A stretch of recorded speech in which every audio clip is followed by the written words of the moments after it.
We all long to be generous people. And for some of us, that comes really naturally, really easily. Maybe you have the gift of generosity and it's easy for you to give away your time or your resources.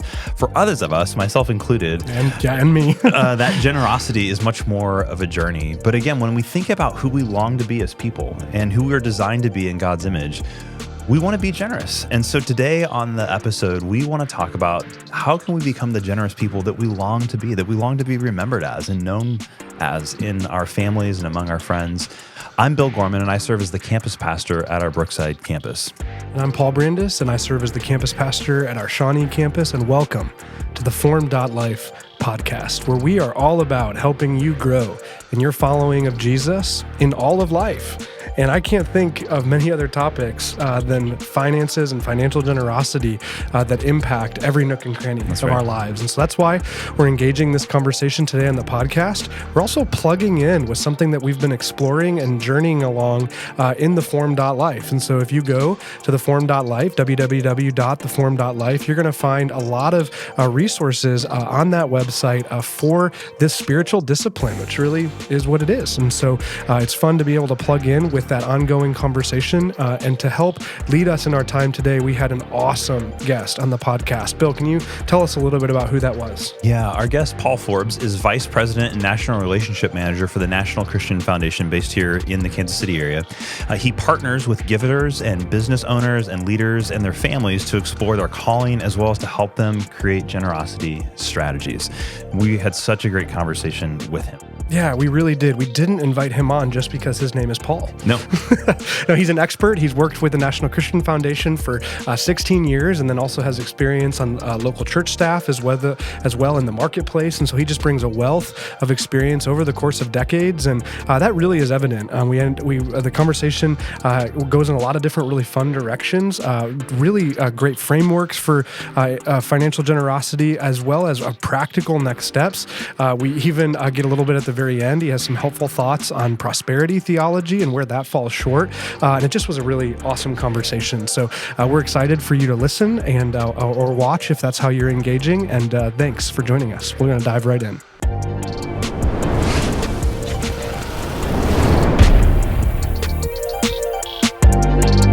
Well, Paul, we're so glad that you are with us, and thanks for taking the time to have this conversation today.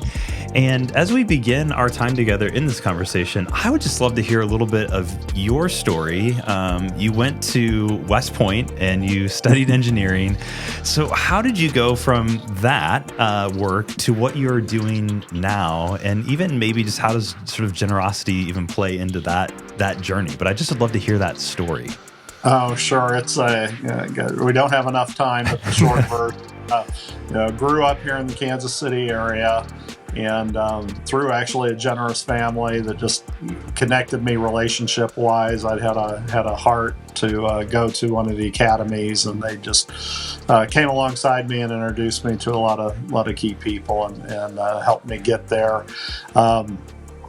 Studied engineering, did all that, and had no idea about what I'm doing now, but served as an Army officer, flew attack helicopters for a number of years, had a great time doing that.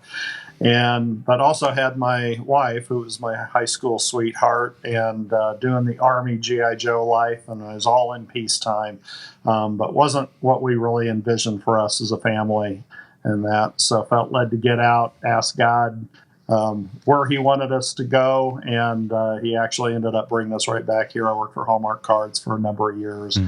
Great time, great company at the time, doing wonderful things, and actually was on an international assignment with them in Mexico, and working down there, and also started kind of an English work down there for all the expats going on and facilitating mission trips for my home church, which happens to be Pleasant Valley up in Liberty. And through that, I call it my drug problem. God drugged me kicking and screaming off the corporate ladder. Was having a great time and, still impact on my walk, but became the executive pastor at Pleasant Valley. Wow. During that time, stayed engaged. And it was there that I got really introduced to, I'll say, more of it's going to make it sound more formal than it is, but the partners around just the generosity movement, generous giving, the National Christian Foundation, and started seeing some great things happen in our church by doing that and practicing generosity. And then was able to join the National Christian Foundation staff about 16 years ago. Wow.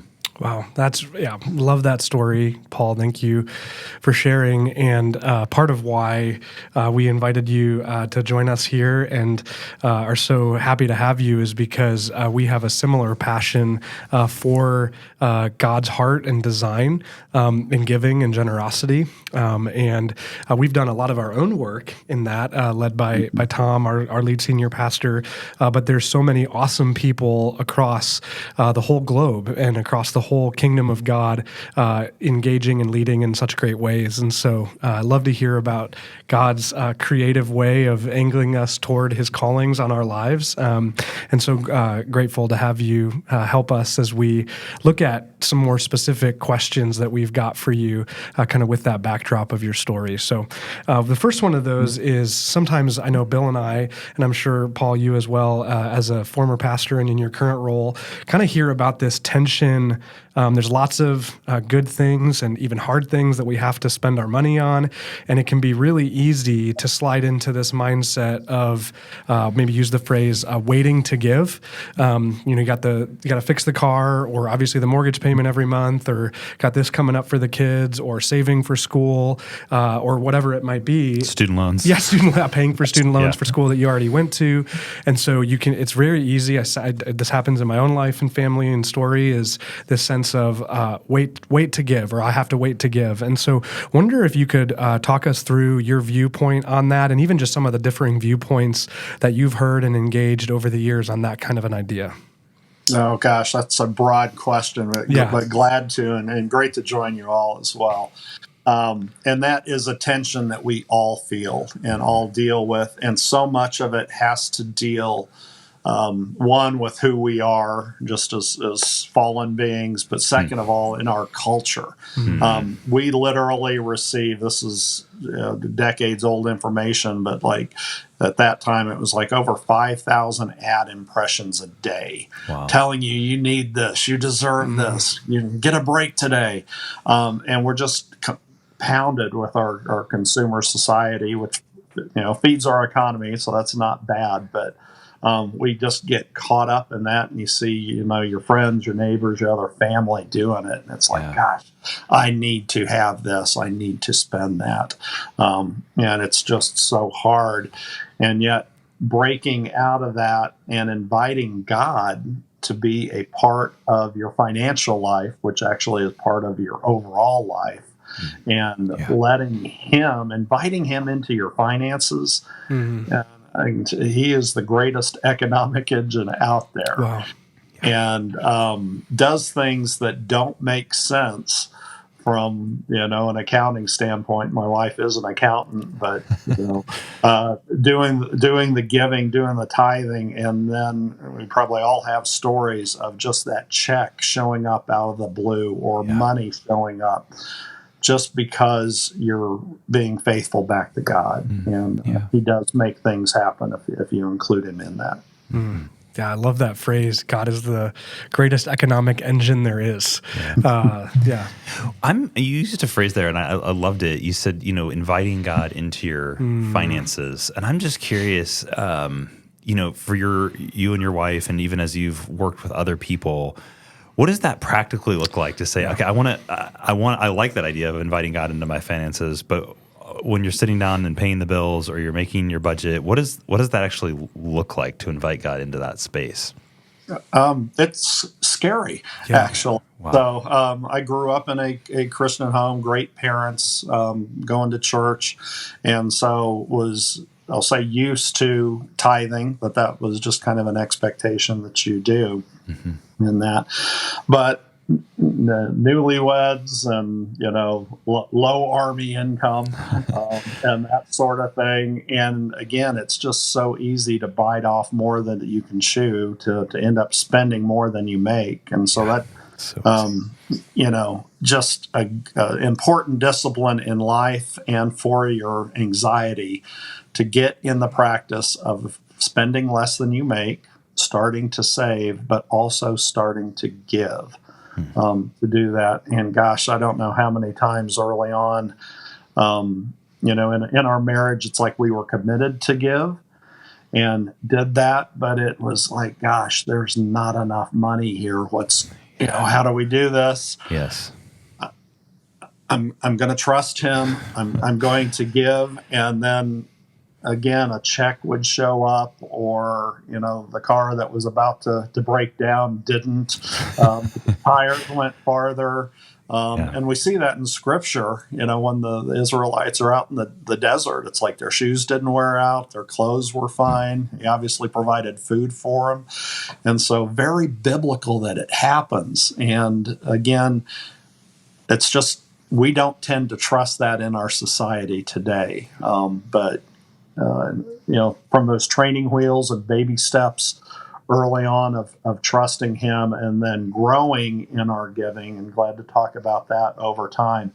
He has just been faithful over and over and over again. And that's not prosperity theology. That's just him being our God. Yeah. Paul, you mentioned the goodness around saving, which we 100% affirm, Christ community, that there is a need for wise saving. But we also know that it can happen where wise saving, if we're not careful, tips into fearful hoarding, which I don't think is something that is in God's design for giving and generosity. And so I wonder if you could talk a little bit about that, and maybe what are some practical ways to determine if we're crossing over that line? Great question, Paul. And the interesting thing is it's like, hoarding so much, it's like that's got to be, tens of thousands or hundreds of thousands or millions. It's like, no, we can hoard with our 20s and our hundreds. Yes, that's true. Yeah. And it's more of a heart condition than anything. Wow. And, that's God checks our heart. Tim Keller out of Redeemer in New York just has a great talk. It's out there on YouTube or on Generous Giving with that. But he talks about how looking at what it is that you can effortlessly spend money on. Mm-hmm. And money itself is not an idol. The love of money is. But he says it so well. He's like, what you can effortlessly spend money on probably reveals what could be an idol. Mm-hmm. And it's not that anything in itself is specifically bad. Obviously, there are some bad things. But it's like if you're spending money on clothes and your looks, the question is why? Do you enjoy that, or are you trying to portray a certain image? If you like to buy stuff, or you always like to pick up the check, which I used to have a tendency to do. I probably still do. Am I trying to make myself look more important than I really am in that regard? For people that are trying to save, it's like, why are you doing that? Why is saving so important to you? Is that because it's a security element? Yeah. And you're questioning whether God is going to show up? Again, there's prudent saving, so not saying that. But is it also a control element? Mm-hmm. That it's like, if I have money, I can control my situation. And so just being careful of what that heart motivation is about money tells a lot about the journey that you're on individually. Yeah, I appreciate that, again, that phrase from Keller, effortlessly, because that's not within me related to saving, just to be transparent. But I know of people that that I would describe it that way. It's effortless for them to save, which is not in and of itself, as you've already said, a bad thing. We want to be wise in our saving, but to ask that deeper heart motivation question is, that's really helpful. And just as a aside, if you want to take us out to a nice lunch, we would not. That'd be fine. You could go ahead and do that sometime, Paul. So we'll let you pick up the tab with us. I was going to say, there's a barbecue joint near you. That's true. That's right. Let's meet. We'll meet up sometime. It'll be great. We'll do it. Yeah, and this is always a hard one too, because each person's story and moment is different. But I do wonder, as we're talking about giving and saving with this as well, do you have any rules of thumb? There's the Dave Ramsey, and you got to have your 3 to 6 month emergency fund out there. And Dave Ramsey also is big on generosity too, which I love about his teaching. Is kind of puts that as the first line in your budget. But as you've helped people walk through that journey, and you're helping them maybe think through their finances, do you have a rule of thumb of what should that cushion, that minimal cushion of savings be? Yeah. Or I'm curious, and you might say that's too narrow of a question, but how have you helped people think through that? That's too narrow of a question. Okay. Yeah. I'm totally joking. I think first and foremost comes to the fundamental heart issue is like, whose money is it? And that's something that each person's got to wrestle with. I was brought up, again, Kansas City stock, great moral family. You work hard, you earn it, again, faith family, but it's like, this is yours. And so when got caught in the whole tithing thing, it's like, 10% is God's, 90% is mine. As I've grown, and it's like, none of it is mine. 100% belongs to God. 0% is ours. Exactly. That's right. Like I'm in the negative category. Yeah, right. Exactly. We are indebted to Him. That's right. That's right. But God is so good that He provides, and He provided an amazing education for me.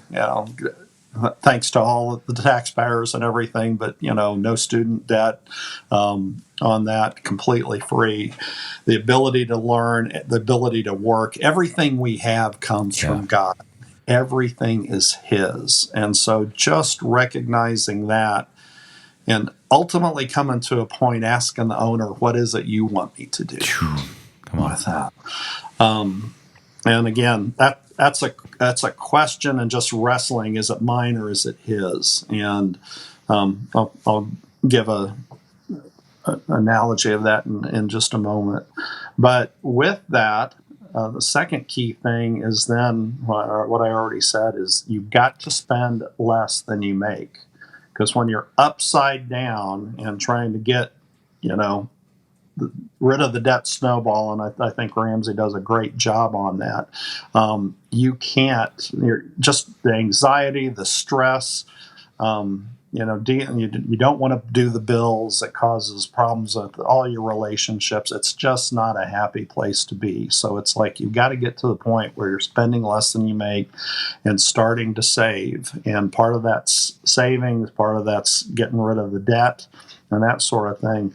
But again, in my experience, and I've seen this bore out time and time and time again, that first check you need to write needs to be to God to do it.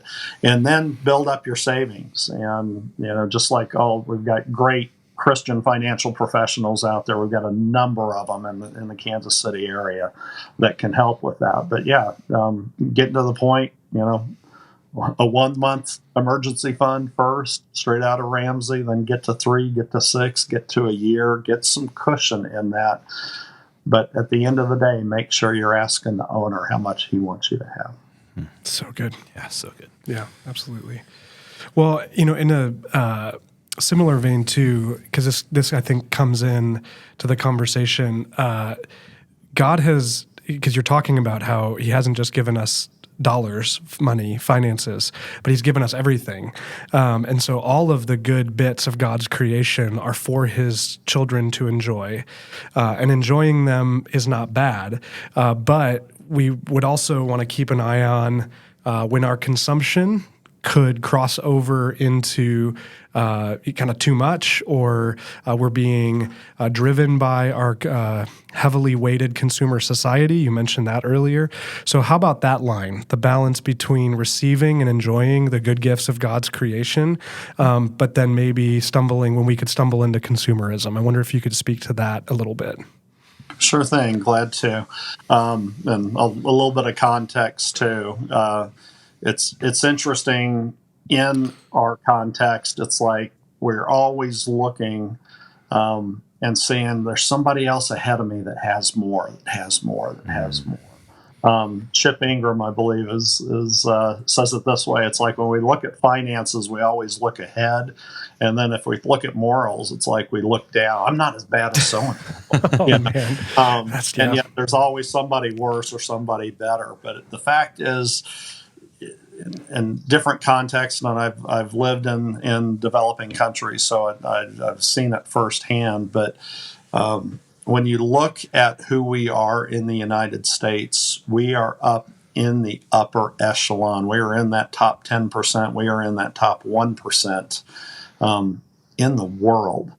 If you have a car, one car, that places you in about the top 6% of wealthy in the world. If you've got two, you're in the 1% or less. And so just recognizing the fact that we have been given much in this country, and it is such a distraction, because when you don't have as much and you're thankful for what you've been given in a shorter realm, it just has a whole different paradigm that way. Yeah. But 1 Timothy 6 says, command those who are rich. That's all of us. Yeah. Not to be arrogant, or put your hope in wealth, which is so uncertain. It's like, anybody been through the recession or the stock market lately? Yeah. But to put their hope in God, who richly provides us with everything for our enjoyment. Oh, so good. And so, again, the Heavenly Father is giving us stuff to enjoy and to have. But the question is, how much do we enjoy it, which is the crux of it.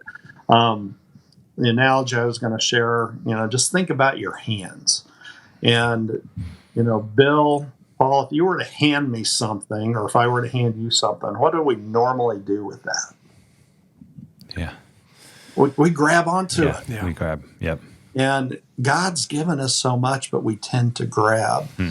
And ultimately, what we need to do is just hold it open. Yeah. Again, enjoy what he places in there, but ask the owner what he wants us to do. And that's going on. Command them to do good, to be rich in good deeds, and to be generous and willing to share. Yeah. And doesn't mean that he's always going to have you share, but at least be willing to share. Yeah. Again, it's that heartbeat.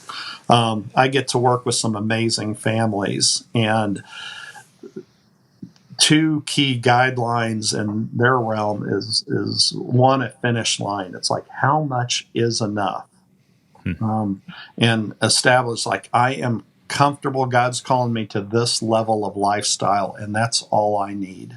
And so anything I get above that is all being available to deploy to his. Everything I'm keeping is still deployable for him, but just having that finish line in mind, to the extent I know in a lot of families, it's like, not how much do I keep, but how much can I give? Wow.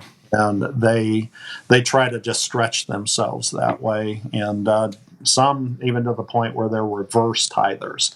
They live off of 10 and they're given 90. I've heard of that. Yeah. Wow. Yeah. It's incredible. Yeah.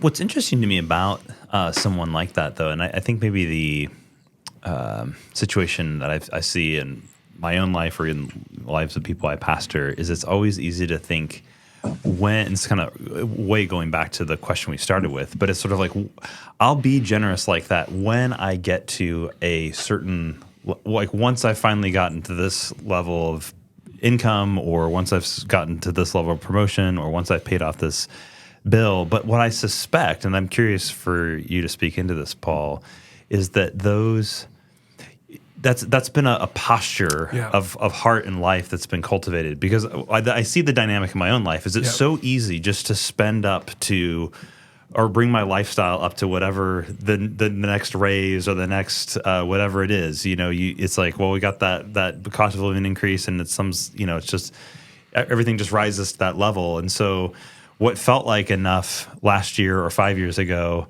now doesn't feel like enough anymore.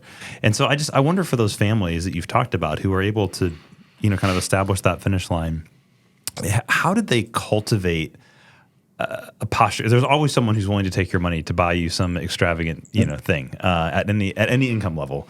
So what does that posture cultivation look like? Well, and I wonder, another word to add to that posture, but I'm wondering if there were practices that these families also put into play that shaped the posture and allowed them to grow in those ways too. Yeah, great question, and I'll tee it up this way. So it's like, once you get out on your own, most people probably ended up in an apartment, and it was small, and it's like, if I just get that first starter home, I'm going to have so much room and closet space and everything. And to your point, Bill, it's like, and you fill it up, and then it's like, oh gosh, we need another one. And house I was able to build, it's like I built closets. It's like there's never any way to fill up all this closet. Guess what? They're full. Like you fill that up, and so that posture, that mentality is like, how much is enough? Yeah. And that can be, an ultimate finish line on lifestyle. For me, how many iced lattes do I need a week? It's like, do I really need that? No, and just starting to restrain yourself. And for those of you who are parents out there, we'd never say yes to everything that our kids want. It wouldn't be in their best interest. Mm-hmm. And it's kind of that same thing. It's not in our best interest to always get everything we want. And so, God's watching that, but it's like, the more that we can, I'll say, self-regulate, again, asking the owner, where do you want me to be and what does that look like, and building in that margin financially. So, say it an umpteenth time here, spending less than you make, so you then have margin to go have impact on others to do that. So the cost of living is a great example. A very practical way to do that. Say you get a 3% raise, it's like, you can increase your living by 1%, pay off debt or do savings with 1%, increase your giving by 1%. And as you keep doing that, if a bonus happens to come in, or a commission check, or whatever it is, you're active on eBay or whatever, it's like, think about starting to use that money to build margin, not only in your financial life, but also in your charitable, your giving life. And one other practical example, got it from Andy Stanley. It's like, there are always needs around us. And, when I was trying to do that just off my checking account, so I wasn't very good at doing that. He's like, have a systematic way to build resource for spontaneous giving. Mm-hmm. And so my wife and I have started to, did this a number of years ago as we learned that, as we just start increasing our giving so that we have money available for those needs that come up that we weren't good at budgeting for. But it's like, hey, there's a tornado next door, or, a single mom in the congregation needs help buying tires, or whatever it is, that you've got the money there to be able to respond to it. And that is some of the most fun giving you can do, I can tell you. Yeah. So what I'm hearing in that, so you're tithing to your church, or you're doing and giving to organizations, but it's almost like you have your own like little generosity line item in your budget that you're putting money there. It's just sitting there in your bank account, ready to be deployed when there's this moment. Am I understanding that right? Yeah, absolutely. That is. Yeah, I love And that. I've known it as far as people actually opening up a second checking account or savings account for that. At the National Christian Foundation, shameless plug, but we do donor advised funds, which help our giving accounts to help people do that. And again, not plugging that, but just another vehicle that a lot of people use to do that sort of thing. No, I actually don't mind you mentioning the National Christian Foundation at all, because one of the questions that's occurred to me is resources that we can point people towards. Yeah. And you've mentioned several already, and we will absolutely make sure to link those in the show notes. But I just want to ask that question more directly to say, what resources, organizations, thinkers, authors, podcasts, whatever, might you offer to our listeners that they could go explore more? Oh, sure thing. I mentioned it already. Generousgiving.org, great organization that just helps encourage and inspire generosity. No solicitation. You can't even give them money, but they've got some great videos and stories, some resources out there. They also do events. In fact, I just facilitated one last week called a Journey of Generosity, a jog. No running required, so it worked for me. But a 24-hour experience just to start unpacking generosity that way. One quick note, and then I'll get back to your question too. It's like, and so appreciate you guys bringing up this topic, because still in our society, when everything is out open, can find it on the web, out of the closet, whatever, the last remaining taboo is money. And it's not something that we typically talk about, even in church, in small groups, community groups, that sort of thing. And when was the last time you asked somebody, hey, how's your giving going?